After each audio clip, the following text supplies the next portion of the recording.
Hello economists.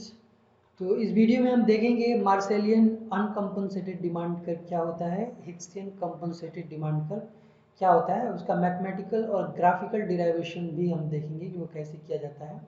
ये lecture 16 है और पूरी वीडियो सीरीज आपको टीचमेंट क्लासरूम में ही मिलेंगी, जिसकी डिटेल्स डिस्क्रिप्शन बॉक्स में दी गई है, वहाँ से आप टीचमेंट क्लासरूम ज्वाइन कर सकते हैं। अब आगे बढ़ के कुछ क्वेश्चंस देख लेते हैं। यहाँ देखिए आईएएस के एग्जाम में पूछा गया है 2011 में, define compensated demand curve, how does it differ from uncompensated demand curve. ये देखिए यहाँ भी कहा गया है कि कंपनसेटेड डिमांड कर्व के बारे में पूछा गया है। फिर यहाँ भी देखिए, यहाँ भी कहा गया है कि consumers compensated demand curve mathematical question पूछा गया है, इसलिए ग्राफिकल और मैथमेटिकल दोनों जानना जरूरी है। लेकिन इससे पहले कि हम आगे एक्सप्लेनेशन शुरू करें, इस टॉपिक से ही आपको पता चल गया होगा कि मार्सेलियन डिमांड कर्व जो होता है उसे ही अनकम्पनसेटेड डिमांड कर्व कहते हैं, और जो हिक्सियन डिमांड कर्व होता है उसे ही कंपनसेटेड डिमांड कर्व कहते हैं। आगे हम और एक्सप्लेन करेंगे इसको, तो चलिए देखते हैं कि कैसे ये सब हम डिराइव करते हैं। तो सबसे पहली चीज़ जो मैं आपको बता चुका हूँ पिछले वीडियो में ही, कि प्राइस जब चेंज होता है तो कैसे इक्विलिब्रियम पॉइंट बनता है। जैसे कि यहाँ देखिए, अगर इनिशियली आप इस पॉइंट पर हैं और आप इस पॉइंट पे क्या कर रहे हैं, इतना गुड एक्स कंज्यूम कर रहे हैं, गुड एक्स की इतनी क्वांटिटी कंज्यूम कर रहे हैं, एक्स डबल प्राइम। अभी हम वाई की बात नहीं कर रहे हैं, क्योंकि आप किसी एक का डिमांड कर्व ड्रॉ कर सकते हैं इंडिफरेंस कर्व से, और जिसका डिमांड कर्व आपको ड्रॉ करना है उसको नीचे, यानी कि यहाँ हॉरिजॉन्टल एक्सिस में आपको रखना होगा। ठीक, तो इसी में हम देख रहे हैं कि हम सिर्फ गुड एक्स को लेकर चल रहे हैं कि यहाँ इस पॉइंट पर आप इतना गुड एक्स कंज्यूम कर रहे हैं। अब और मैक्सिमम आप इतना परचेज कर सकते हैं, लेकिन एक्चुअली आप इतना परचेज करें, क्योंकि आप खुद वाई भी परचेज कर सकते हैं। तो अब जब प्राइस घट जाएगी तो आप ज़्यादा गुड एक्स कंज्यूम कर पाएंगे। अगर मान लीजिए गुड एक्स की प्राइस घट गई तो आप, यानी कि डिक्रीज हो गई, तो आप इससे ज़्यादा कंज्यूम कर पाएंगे, यहाँ तक परचेज कर पाएंगे गुड एक्स की क्वांटिटी। लेकिन आप कंज्यूम कहाँ करेंगे, जहाँ इंडिफरेंस कर्व इस बजट लाइन से टेंजेंट होगा, यानी कि यहाँ पर। तो ये क्वांटिटी हो जाएगी अगर प्राइस डिक्रीज हुआ। तो वहीं प्राइस इंक्रीज हुआ तो आप कम क्वांटिटी कंज्यूम करेंगे, यानी कि आप यहाँ से यहाँ मैक्सिमम आप परचेज कर सकते हैं, और आप एक्चुअली जो कंज्यूम करेंगे यहाँ जहाँ इंडिफरेंस कर्व टेंजेंट होगा। तो इस तरह करके जब प्राइस घटेगी तो आप ज़्यादा कंज्यूम करेंगे एक्स, और बढ़ेगी तो कम कंज्यूम करेंगे, जो कि लॉ ऑफ डिमांड है। Higher the price lower the demand, and lower the price higher the demand. तो यही चीज़ ये भी रिप्रेजेंट कर रहा है। तो इससे आप ग्राफ भी ड्रॉ कर सकते हैं। अब वो कैसे कर सकते हैं, इन सभी इक्विलिब्रियम पॉइंट्स का यूज करके। अब जैसे देखिए, मैंने बताया कि ये जो इक्विलिब्रियम पॉइंट है, ये इक्विलिब्रियम पॉइंट है। सबको अगर आप नीचे एक ग्राफ में ले जाएं तो इस तरह से करके एक आप ड्रॉ कर सकते हैं, और आप अलग अलग क्वांटिटी के लिए नीचे इन सभी क्वांटिटी को दिखा सकते हैं। जैसे मैंने इस x2 को यहाँ लाया, और इस x1 को आपने यहाँ ला दिया, ठीक, और फिर इस x3 को हमने यहाँ ला दिया। और प्राइस तो इसमें दिया नहीं है, तो प्राइस आप अपने से करेंगे। जैसे x इस जब आप इतनी क्वांटिटी कंज्यूम कर रहे हैं तो निश्चित रूप से प्राइस आपकी हाईएस्ट होगी, ज़्यादा होगी इन तीनों के कंपेरिजन में, क्योंकि कम आप कंज्यूम कर रहे हैं इसलिए कि प्राइस ज़्यादा है। तो इसे आप इसके वाले से मिला देंगे। ठीक, तो ये एक पॉइंट बन गया। ठीक, और फिर इसी तरह इससे जो लाइन बन रहा है उससे किसे मिलाएंगे, दूसरे, यानी उससे कम प्राइस से मिला देंगे, तो ये एक पॉइंट बन गया। और फिर इससे जो लाइन ये बन रहा है उसे आप मिलाएंगे उससे भी कम प्राइस से, तो ये यहाँ पर एक पॉइंट बन रहा है। तो अब जब आप तीनों पॉइंट को मिलाएंगे तो आप देख सकते हैं ये जो खींचा हुआ है लाइन, ये एक डिमांड कर्व बन रहा है। तो जो कि फंक्शन है किसका, यहाँ देख सकते हैं कि यहाँ x लिखा हुआ है और px लिखा हुआ है, जो प्राइस का फंक्शन है, और py को हम कांस्टेंट मान के चल रहे हैं, इसीलिए इसके ऊपर एक लाइन खींच दिया गया है, और i के ऊपर भी एक लाइन खींच दिया गया है, क्योंकि इसे हम क्या मान के चल रहे हैं, कांस्टेंट, यानी कि सिर्फ px हम बदल रहे हैं, प्राइस ऑफ गुड x हम बदल रहे हैं गुड x के डिमांड को एनालिसिस करने के लिए।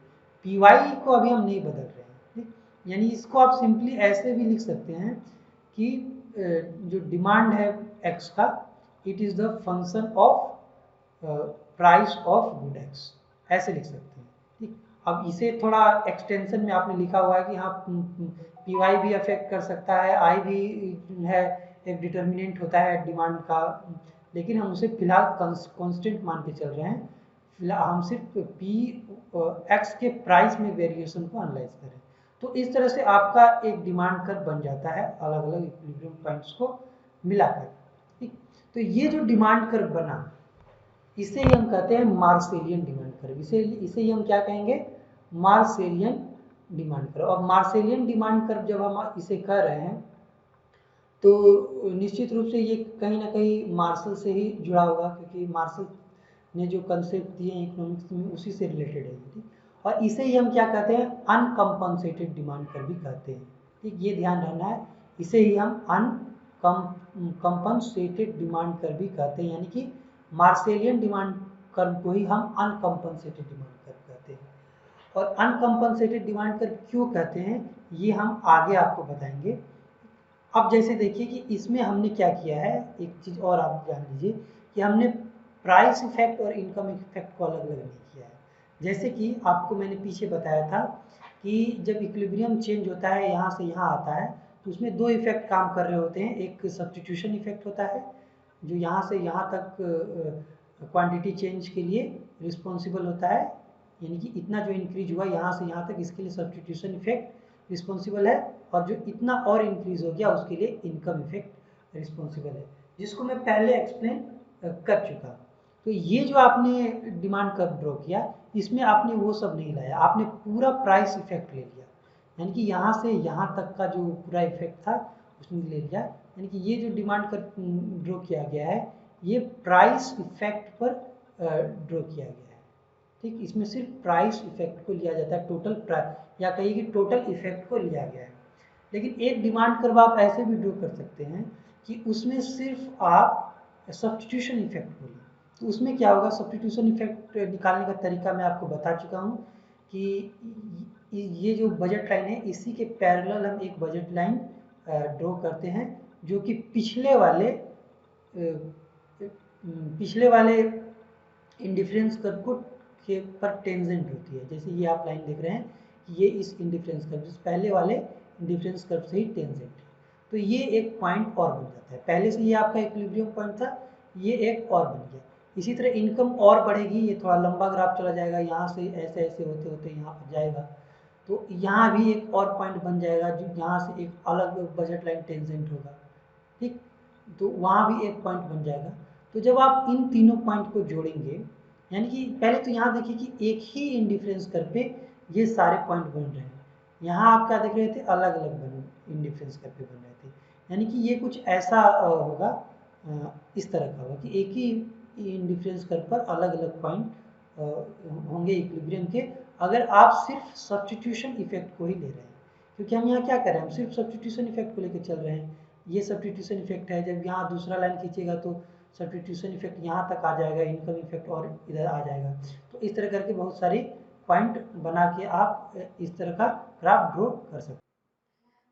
जब सारा पॉइंट आपको मिल जाता है इस तरह करके, तब आप क्या करते हैं, इन सभी पॉइंट को नीचे एक डिमांड कर्व से जोड़ते हैं। जैसे कि नीचे आप डिमांड कर्व ड्रॉ कर सकते हैं, जैसा कि मैंने आपको पहले भी बताया कि जैसे ये एक्स प्राइम क्वांटिटी है, आपको इसने यहाँ हॉरिजॉन्टल एक्सिस में रखा, फिर इसे भी इसके पैरेलल भी आपने एक लाइन खींचा, जैसे यहाँ पे इसे आप ऐसे नीचे ले जाइएगा तो इस तरह करके ये नीचे तक यहाँ तक जाएगा, ये जो आपको लाइन डॉटेड लाइन दिख रहा है। ठीक, और फिर इसी तरह इसे भी जब आप ऐसे ऐसे डॉटेड लाइन करिएगा तो एक यहाँ पे ये जाएगा, और फिर इसे भी यानी इस क्वांटिटी को भी करिएगा तो ये डॉटेड लाइन तो यहाँ तक ये जाएगा और ये x3 बन जाएगा। ठीक, उसके बाद आपको क्या करना है कि इसके प्राइस से इसे ज्वाइन करना है, यानी कि इसका जो प्राइस है इसके प्राइस से आप इसे यहाँ पर ज्वाइन करेंगे। ठीक, तो ये एक पॉइंट बना आपका।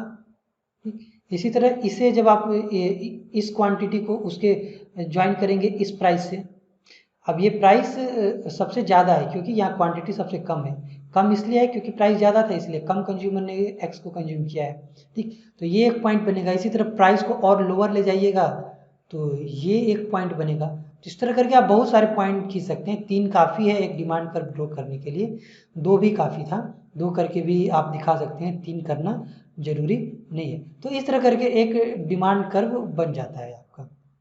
ठीक, तो इस डिमांड कर्व को हम कहते हैं अनकम्पनसेटेड डिमांड कर्व, और इसमें हम यूटिलिटी को कांस्टेंट रखते हैं। जैसे एक्स है, यहाँ पी एक्स वेरी करता है जिसको आप देख सकते हैं, और फिर यहाँ पी वाई कांस्टेंट रखा जाता है, यानी प्राइस ऑफ गुड वाई, और यहाँ पर यूटिलिटी को कांस्टेंट रखा जाता है। ये ध्यान दीजिए, यूटिलिटी को कांस्टेंट रखने का मतलब क्या है कि हम उसी इंडिफरेंस कर पे रहते हैं, किसी हायर इंडिफरेंस कर पे नहीं जाते हैं। ठीक, तो इसीलिए यूटिलिटी क्या कहती रहती है, इसकी कांस्टेंट रखी जाती है। जैसा कि आपने मार्सेलियन में देखा था कि हमने इनकम कांस्टेंट रखा था। ठीक, और यहाँ हमने क्या रखा है, यूटिलिटी कांस्टेंट रखा है। तो ये जो डिमांड कर्व बनता है, इसे ही हम क्या कहते हैं, इसे ही हम कहते हैं हिक्सियन डिमांड कर्व। इसे ही हम कहते हैं हिक्सियन डिमांड कर्व। तो हिक्सियन डिमांड कर्व को ही हम कहते हैं कंपनसेटेड डिमांड कर्व। ठीक, तो ये ध्यान रखना है आपको। अब कंपनसेटेड इसको इसलिए किस लिए कहते हैं, अब जैसे इसमें आप आइए तो यहाँ देखिए कि इनिशियल कंडीशन कंज्यूमर का ये है, ये इनिशियल कंडीशन यहाँ पर इक्विलिब्रियम में है कंज्यूमर, और जब प्राइस बढ़ जाती है तो वो एक्स यहाँ से आकर यहाँ पर कंजम्पशन करता है। ठीक, इस पे कंजम्पशन करता है। तब हम क्या करते हैं कंज्यूमर को कि अब हमें पुराने इंडिफरेंस कर पे इसे फिर ले जाते हैं, और ये जो नया बजट लाइन है इसके पैरेलल एक हम बजट लाइन खींचते हैं, ये वाला जो आप देख रहे हैं। ठीक, तो यहाँ एक पॉइंट बनता है बी, और इससे जो एक यहाँ पर एक्स बी करके क्वांटिटी तय होती है, जो कि सब्स्टिट्यूशन इफेक्ट को दिखाता है। यहाँ आप देख सकते हैं सब्स्टिट्यूशन इफेक्ट लिखा हुआ है कि इतना जो है सब्स्टिट्यूशन इफेक्ट को दिखा रहा है। तो जब प्राइस घटती है तो हम क्या करते हैं, सॉरी प्राइस बढ़ जाती है तो कंज्यूमर कम कंज्यूम करने लगता है, तो दोबारा पिछले यूटिलिटी लेवल पर ले जाने के लिए हम क्या करते हैं, उसे कंपनसेट करते हैं। कंपनसेट करते हैं कि वो फिर से पिछले वाले यूटिलिटी लेवल पे चल जाए, और पिछले यूटिलिटी लेवल पे वो जब चल जाएगा तो क्या होगा कि वो एक्स की क्वांटिटी कम ही कंज्यूम करेगा, अभी भी इतना कंज्यूम वो दोबारा नहीं करेगा क्योंकि एक्स कॉस्टली हो गया है। ठीक, तो आपने इसे कंपनसेट किया फिर से पुराने पर जाने के लिए। ठीक, तो यहाँ तो क्या हुआ कि यहाँ आपने एक पॉजिटिव कंपनसेशन दिया कि पहले आपका ये इंडिफरेंस कर्व था, प्राइस बढ़ जाने के बाद आप नीचे पर आ गए, लेकिन फिर से आप कंज्यूमर को इसी इंडिफरेंस कर्व पर ले गए, यानी कि उसको कंपनसेट किया पुराने इंडिफरेंस कर्व पर जाने के लिए। लेकिन यहाँ जो हम लोग देख रहे थे कि यहाँ नेगेटिव कंपनसेशन हो रहा है, यानी कि इनिशियल पॉइंट कंज्यूमर का ये था, यानी कि नीचे जो कंज्यूमर है ये इस इंडिफरेंस कर्व पे है, और प्राइस घटने के कारण, यहाँ प्राइस घटने का केस है, तो वो हायर इंडिफरेंस कर्व पे चला जाता है। तो हम उसको नेगेटिव कंपनसेशन देकर फिर से पुराने वाले इंडिफरेंस कर्व पर भेजते हैं, यानी कि इस पॉइंट पर उसको फिर से भेजते हैं। क्यों? क्योंकि हम चाहते हैं कि यूटिलिटी कांस्टेंट रहे, तो बस कंपनसेशन यहाँ नेगेटिव है, हमने पैसा दिया नहीं है, ले लिया है कंज्यूमर से।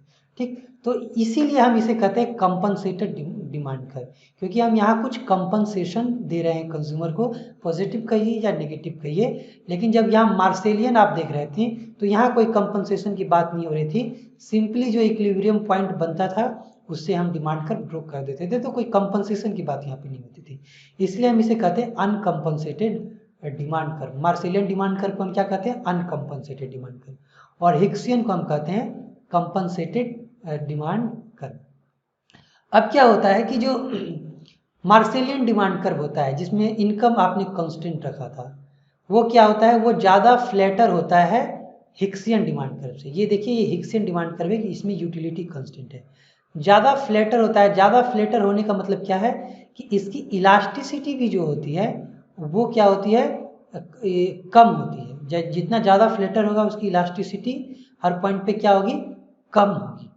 ठीक, तो मार्सेलियन डिमांड कर्व की जो इलास्टिसिटी ऑफ मार्सेलियन डिमांड कर्व होता है वो कम होता है elasticity of Hicksian demand curve से। यानी कि ये जो हिक्सियन डिमांड कर्व आपने ड्रॉ किया ये स्टीपर होता है इससे, यानी कि मार्सेलियन से स्टीपर होता है। तो स्टीपर होने का मतलब क्या हुआ, इलास्टिसिटी ज़्यादा होगी, फ्लैटर होने का मतलब क्या हुआ, इलास्टिसिटी कम हो रही है। तो यहाँ आपको ये रिलेशनशिप भी ध्यान रखना है। फिलहाल हम इलास्टिसिटी इसे उतना डिटेल में नहीं जा रहे हैं, क्योंकि इलास्टिसिटी में चैप्टर में हो सकता है हम इसे और डिटेल में पढ़ेंगे। तो इससे आप बस इतना ही ध्यान रखिए कि हिक्सियन डिमांड कर्व क्या होता है, स्टीपर होता है मार्सेलियन डिमांड कर्व से, और मार्सेलियन डिमांड कर्व फ्लैटर होता है हिक्सियन डिमांड कर्व से। ठीक, तो ये आपको रिलेशनशिप ध्यान रखना है। अब आते हैं हम अपने मैथमेटिकल एक्सपोजिशन पे।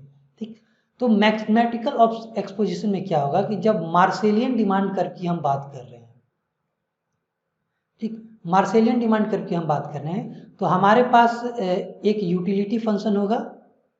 ठीक, एक यूटिलिटी फंक्शन होगा, जैसे कि मान लिया कि आपके पास ये कॉफ डॉगलास यूटिलिटी फंक्शन है, एक्स अल्फा वाई बीटा, और हमारे पास एक होगा budget line p x x plus p y y करके।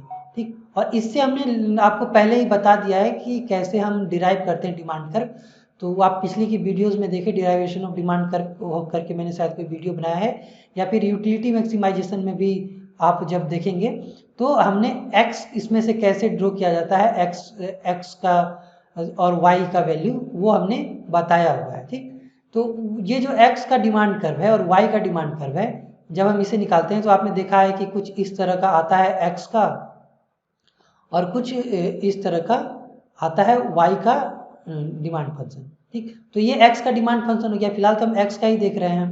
ठीक, तो x का डिमांड फंक्शन हमने ऐसे निकाल लिया। लैग्रांजियन का यूज कर सकते हैं आप, या फिर MRS is equal to p x p y का यूज कर सकते हैं। आप पीछे की वीडियोस देखें यूटिलिटी मैक्सिमाइजेशन, उसमें मैंने बताया हुआ है, और derivation of demand curve from utility function वो भी, उसमें भी मैंने बताया हुआ है कि ये कैसे डिराइव किया जाता है। तो ये मार्सेलियन अप्रोच से आपने क्या किया, डिमांड कर्व ड्रॉ किया। ठीक, और अब हिक्सियन से हम कैसे करेंगे, हिक्सियन में हम एक्सपेंडिचर मिनिमाइजेशन वाला केस लेते हैं। यानी कि एक्सपेंडिचर इस तरह होता है, p x x plus p y x, और उसके बाद क्या होता है, एक यूटिलिटी फंक्शन होता है जिसको हम यूटिलिटी कांस्टेंट मान के चलते हैं। आपने देखा कि जो हिक्सियन वाला था उसमें हमने यूटिलिटी को कांस्टेंट लेकर डिमांड कर्व ड्रॉ किया था, यानी कि एक ही इंडिफरेंस कर्व से हमने डिमांड कर्व ड्रॉ किया था। तो यहाँ कुछ इस तरह का बनता है, और इसका जो डिमांड कर्व आता है वो शायद कुछ सॉरी एक्स का जो डिमांड कर्व आता है उसे आप कंपनसेटेड लिख सकते हैं। तो इसका जो डिमांड कर्व जब एक्सपेंडिचर मिनिमाइजेशन प्रॉब्लम से आप करते हैं तो इसका कुछ शायद ऐसे आता है, आप उसे देख लीजिएगा, मुझे अच्छे से याद नहीं, पी वाई पी एक्स करके, और फिर वाई का कंपनसेटेड डिमांड कर्व आता है इस तरह करके पी एक्स पी वाई करके। तो इसे आप कंफर्म कर ले, यूटिलिटी मिनिमाइजेशन में देखिएगा तो उसमें हमने एक्स और वाई निकाला है। तो वो जो डिमांड कर्व निकलता है उसे हम कहते हैं अनकम्पनसेटेड डिमांड कर्व। तो ये मैथमेटिकल डिराइवेशन होता है, यानी कि जो यूटिलिटी मैक्सिमाइजेशन में हम एक्स और वाई का वैल्यू निकालते हैं वो कि, और उसे ही हम डिमांड कर्व कहते हैं, और वो क्या कहलाता है, वो कहलाता है मार्सेलियन या अनकम्पनसेटेड डिमांड कर्व। और जो हिक्सियन में हम निकालते हैं वो कहलाता है हिक्सियन कंपनसेटेड डिमांड कर्व, या कंपनसेटेड डिमांड कर्व सिंपली आप कह सकते हैं। ठीक, तो ये मैथमेटिक्स हो गया, इसलिए मैं इसे डिटेल में इसलिए नहीं जा रहा हूँ क्योंकि ये पूरा डिराइवेशन मैंने किया हुआ है पिछले लेक्चर्स में। तो आप पिछले लेक्चर्स में जाएं और उसे खोजें, उससे आप अगर आपने पहले से देखा है तो आपको समझ में आ गया होगा कि ये कैसे होता है। तो आपको यही ध्यान रखता है, यानी कि ये जो क्वेश्चन पूछा गया है आपसे, मैं दिखा देता हूँ आपको। यहाँ जो क्वेश्चन पूछा गया है, derive the consumers compensated demand curve, तो आपको यही जब आप यूटिलिटी मैक्सिमाइजेशन कीजिएगा और एक्स और वाई का वैल्यू निकालिएगा तो वही जो डिमांड कर्व निकलेगा आपका, एक्स का वैल्यू निकलेगा, वही कंपनसेटेड डिमांड कर्व कहलाएगा। ठीक, तो वो से आपको यहाँ से निकालना है, आप कर सकते हैं, उम्मीद करता हूँ आपने किया भी होगा पिछले वीडियोस में। तो वहाँ से आप देखिए और एक बार कोशिश करें, और बाद में तो मैं इसे बताऊँगा ही। तो उम्मीद करता हूँ आपको ये कंसेप्ट समझ में आया होगा। अगर नहीं समझ में आया तो आप कमेंट बॉक्स में बताएं, या फिर क्लासरूम टीचमेंट क्लासरूम में अगर आप हैं तो वहाँ बताएं। और जो पेड मेंबर्स हैं वो पार्टिकुलर क्लासरूम में ही बताएं तो ज़्यादा अच्छा रहेगा, जैसे माइक्रो इकोनॉमिक्स के क्लासरूम में ही बताएं तो ज़्यादा अच्छा रहेगा। तो इस वीडियो को मैं ख़त्म करता हूँ। वीडियो से जुड़ने के लिए थैंक यू।